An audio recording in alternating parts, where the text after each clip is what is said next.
ආයිබෝන් අද ඉන්නේ hina වෙලා පටන් ගන්න පුළුවන් තැනක නෙවෙයි මම ඉන්නේ කොළඹ ජාතික රෝහල ගාව පහුගිය දවස් කීපේ පුරාම මට පහුගිය සති දෙක තුන පුරාම විටින් විට මට කොළඹ ජාතික රෝහලට සහ ඇස් රෝහලට එන්න සිද්ධ වුණා ලෙඩ්ඩු කීප දෙනෙක් බලන්න.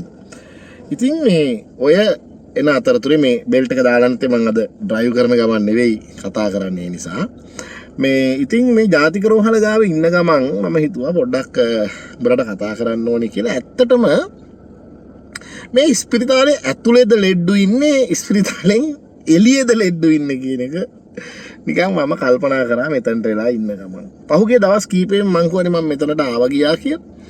මට හිතෙන්නේ මේ ඇතුළට වැඩි ලෙඩ්ඩු ප්‍රමාණයක් එළියේ ඉන්නවා. ඇත්තටම ස්පිරිතාලේ කියන්නේ මේ ගේට්ටුවෙන් ඇතුලේ කොටසද ගේට්ටුවෙන් එළියේ කොටසද කියලා අපි කල්පනා කරන්න ඕනේ. නිකන් මොකක් කියන්නද මම මේ තෙපර බාන්නේ කියලා මම මේ කියනවා මම මේ පහුගිය දවස් ටිකේ ආපු ටිකේ මට ලැබිච්ච අත්දැකීම් කීපයක් ගැන කියන්න මම කල්පනා කරේ. සහ පොඩි අමතර කෑල්ලක් කියාගෙන යන්න ඕනේ. කීප දෙනෙක්ම කමෙන්ට් කරලා තිබ්බා අපේ මේ රස්තියා දුගුණේ වැඩේට පුළුවන් නම් වාහනේ නතර කරලා කරන්න පුළුවන් නම් හොඳයි. ඩ්‍රයිව් කරන ගමන් කරන්න එපා කියලා. thank you ආදරයට කියන්නේ කියලා මම දන්නවා. නමුත් මම මේ ප්‍රෝග්‍රෑම් එක පටන් ගත්තේ මට යනකොට පාරදී හිතෙන ඒවා නිකන් කියන්න සහ මේ ඒකමට පෞද්ගලිකවත් කීප දෙනෙක් කතා කරලා කිව්වා thank you මචංලා. නමුත් ඒක මේ මගේ පැත්තෙන් පැහැදිලි කිරීමක් ඇත්තටම කරන්න ඕනේ. මේක මම අර නිකන් කැමරාව මේ ඩෑෂ්බෝඩ් එක උඩින් තියලා මම වාහනේ ඩ්‍රයිව් කරන ගමන් නිකන් කතා කර යනවා. ඒක නිකන් ඔය අපි වාහනේ යනකොට කාත් එක්ක හරි කතා කර යන්නේ. ඒ වගේ එකක්.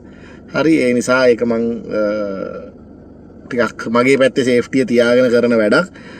නමුත් උඹලා අපිට ආදරයට කියන්නේ කියලාත් මම දන්නවා. නමුත් අර මට මේ ප්‍රෝග්‍රෑම් එකේ එහෙම මූඩ් එකක මේක කරන්නයි ඕනේ එලිමහනේ දකින්නේවත් එක්ක. ඉතින් හරි. ඒක තමයි එහෙමයි.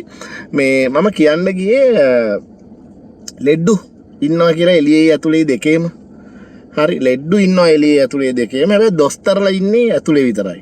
එළියෙත් හරි දොස්තරලා ටිකක් හිටියානම් මේ හුඟක් ලෙඩ සනීප කරන්න පුළුවන්. මේක ටිකක් පොඩි පොලිටිකල් කන්ටෙන්ට් එකක් ඇතුලේ තමයි මම මේක කියන්නේ. මම නිකන් කීපයක් උදාහරණ වශයෙන් කියන්නම්. ජාතික රෝහල ගාවට ආපු උන් දන්නවා නම් ඔය බොරැල්ල පැත්තේ ඉඳලා ඇවිල්ලා අපි අර ජාතික රෝහල පැත්තට හැරෙනකොට අර පොලිස් පොයින්ට් එක ගාවින් වමට හැරුණාට පස්සේ මේ තියෙනවා ඇම්බියුලන්ස් නවත්තන්න ඒරියා එකක් වෙනම වෙන් කරලා. එතන බෝඩ් එකකුත් දාලා තියෙනවා.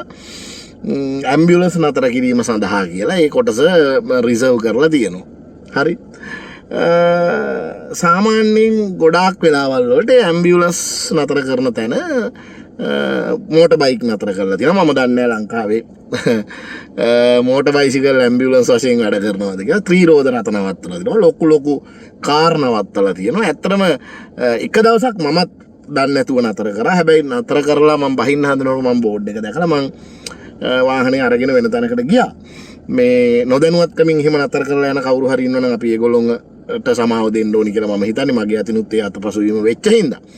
මේ එතකොට එතන එක දිගටම වාහන නවත්තලා තිනවා. ඒ ඇම්බියුලන්ස් නවත්තන්න තියෙන තැන. මම දන්නේ ලංකාවේ මෝටර් සයිකල් හෝ ත්‍රිරෝද රථ හෝ නිකන් වෙන වාහන ඇම්බියුලන්ස් වශයෙන් පාවිච්චි කරනවා. එතකොට අපි කල්පනා කරන්න ඕන ලෙඩ්ඩු ඉන්නේ ස්පිරිතාලේ ඇතුලේද එළියේද කියලා. තව එකක් මම කියනද මටම වෙච්ච එක. වාහනේ නවත්තලා නෝරිස් කැනල් රෝඩ් එකේ අර මහා ස්පිරිතාලෙන් ඉස්සරහා තියෙන වාහනේ නතර කරලා ලෙඩා බලලා ආපහු එනකොට රුපියල් 140ක මට මතකයි. රුපියල් 140ක ටිකට් එකක් මට දික් කරා. 140ක ටිකට් එකක් මට හොඳටම මතකයි. පැහැදිලිවම මේ මම පැය දෙකක් වාහනේ නතර කරලා තිබ්බේ නෑ. පැයකට වඩා අඩු කාලයක් හිටියේ කියලා. මම හිතන්නේ මම හිටියේ විනාඩි 40ක් හෝ 45ක්. මට ඒක සැක තිබුණ නිසා මට වාහනෙන් බහිනකොටම කෝල් එකක් ආවා. මම මේ කෝල් එක ආපු වෙලාව චෙක් කරලා මම ආපහු වාහනේට ආපු වෙලාව චෙක් කරා. මම හරියට විනාඩි 40 ගාණක් තමයි ඉඳලා. ඔහු මට පැය දෙකකට ටිකට් එකක් දෙන්න හැදුවා. හරි. එතකොට රුපියල් 70යි ප්‍රශ්නයට එහා ගිහිල්ලා අපි දැන් මේ සමාජ සාධාරණය වෙනුවෙන් කතා කරන හින්දා මම කල්පනා කරා මම මේ රුපියල් වැඩිපුර 70ව ගෙවන්න ඕනේ නැහැ කියලා. ඒකෙන් බල්ලෙකුට ආප්පරන් දෙනවා සමාජ සාධාරණය වෙනුවෙන් කියලා. එතකොට දැන් කල්පනා කරන්න ඕනේ ලෙඩ්ඩු ඉන්නේ ස්පිරිතාලේ ඇතුලේද එළියේද කියලා. හරි. ඉතින් මේවා දැන් කාට හරි කියන්න පුළුවන් මේවා හැමෝම නියාමනය කරන්න ඕනේ. ඒකට තමයි ආණ්ඩු පොලිසි තියෙන්නේ. එහෙම කියලා.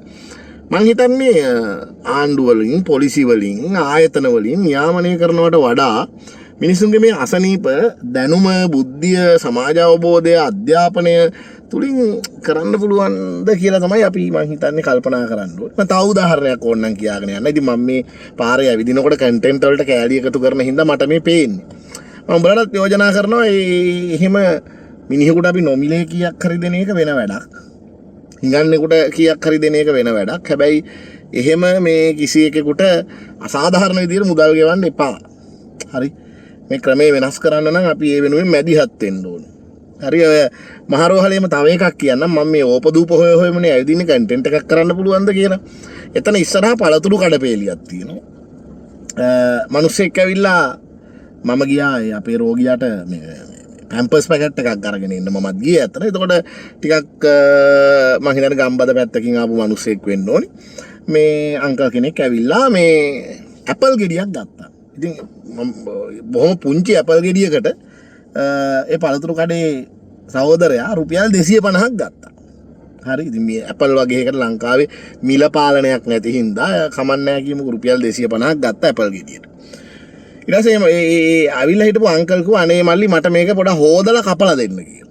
ඒතකොට ඒ කඩේ හිටපු කෙනා කිව්වා නෑ වතුර නෑ මේ හොදලා දෙන්න විදියක් නෑ වතුර නෑ අපි ගාව. හරි. ඒ කියන්නේ කොහෙද ලංකාවේ කියන්නේ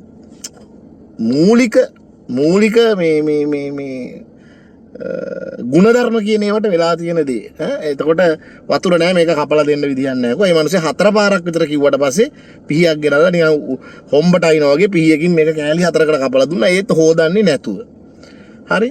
මේ දැන් අපි කල්පනා කරන්න ඕන එක තමයි කොහෙද ලෙඩ්ඩු ඉන්නේ ස්පිරිතාලේ ඇතුළේද එළියේද? හරි කොතනටද ඇත්තටම බෙහෙත් දෙන්න වෙලා තියෙන්නේ මේ සමාජයේ කියන එක. ඉතින් ඔය ඇස්රෝහලට ගිය දවස්වලත් මට ඔහොම අත්දැකීමක් තියෙනවා. ඒක නම් මම අදාළ අංශ දැනුවත් කරා. ඇස්රෝහල කියන්නේත් බොහොම හරිම සංවේදී තැනක් ඇත්තට. මොකද හේතුව ගොඩාක් වෙලාවට ඇස් නරක් වෙලා ඇසේ සුද ඉවත් කරන්න මේ වගේ තැන් වලට එන්නේ වයසක මිනිස්සු බහුතරයක් වැඩි ප්‍රතිශතයක්.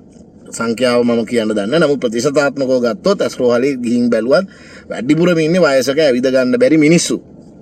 ඒතර ඇස්රෝහලේ ඇතුල් වෙන තැන මම කාමරංක වශයෙන් කියන්න දන්නේ නැහැ. විදුලි සෝපානය කැඩිලා. මං හිතන්නේ සෑහෙන කාලයක් වෙන්න ඕනේ ඒක කැඩිලා. මොකද හේතුව මේ ඒක නතර වෙලා තියෙන විදිහෙන් ඒකට ගහලා තියෙන බෝඩ් හරහට ලී ගහලා ඒකට අර බ්ලොක් කරලා තියෙන විදිහෙන් තේරෙනවා. ඒක සෑහෙන කාලයක් වෙන්න ඕනේ. සෑහෙන කාලෙකින් ක්‍රියාත්මක වෙච්ච විදිහක් පේන්නේ නැහැ. එතකොට ඇස්රෝහල වගේ තැන ඉතින් අර ඇස් ඔපරේෂන් කරපු මිනිස්සු බොහොම වයසක මිනිස්සු බොහොම අමාරුවෙන් අර පඩිපෙල් අල්ලගෙන වාට්ටු වලට තැන් වලට යනවා. ලෙඩ්ඩු ඉන්නේ කොහෙද? ඇත්තටම වාට්ටු වල ඉන්න මිනිස්සුද ලෙඩ්ඩු. ඉතින් මෙහෙම සාකච්ඡාවක් සංවාදයක් හදන්න ඕනේ මං හිතන්නේ ස්පිරිතාලේ ඇතුලේ විතරක් නෙමෙයි ස්පිරිතාලෙන් එළියෙත් විශාල අසනීපකාරයෝ ප්‍රමාණයක් ඉන්නවා.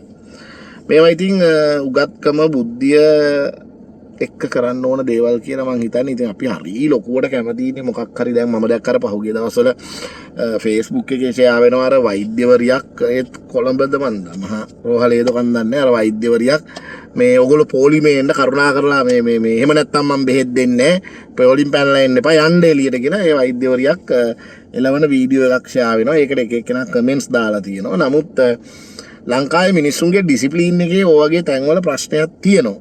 ඇත්ත කතන්දරේ.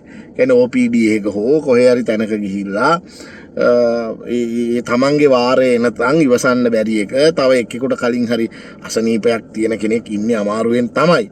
හැබැයි තමන් අනේකා දිහාත් ඒ විදිහට බලන්න පුළුවන් නම් තව ඉන්නේ මේ ඉන්නේ ලෙඩ රෝග වැළඳිච්ච මිනිස්සු කියලා ඒක දරා ගැනීම නේද? මම හිතන්නේ සාපේක්ෂව වෛද්‍යවරුන්ගේ පැත්තෙන් මේක හිතන්න ඕන. ඇත්තටම මිනිස්සු එහෙම සැර කරන්න නැතුව හැන්ඩල් කරන්න බැරි තත්ත්වයක් රජයේ රෝහල් වගේ තැන්වල තියෙනවා. ඒ නිසා ඒ වෛද්‍ය මම ඒ වගේ සිදුවීමකදී නම් මම දැකලා තියෙන අත්දැකීම අනුව මම ඉන්නේ වෛද්‍යවරියගේ පැත්තේ.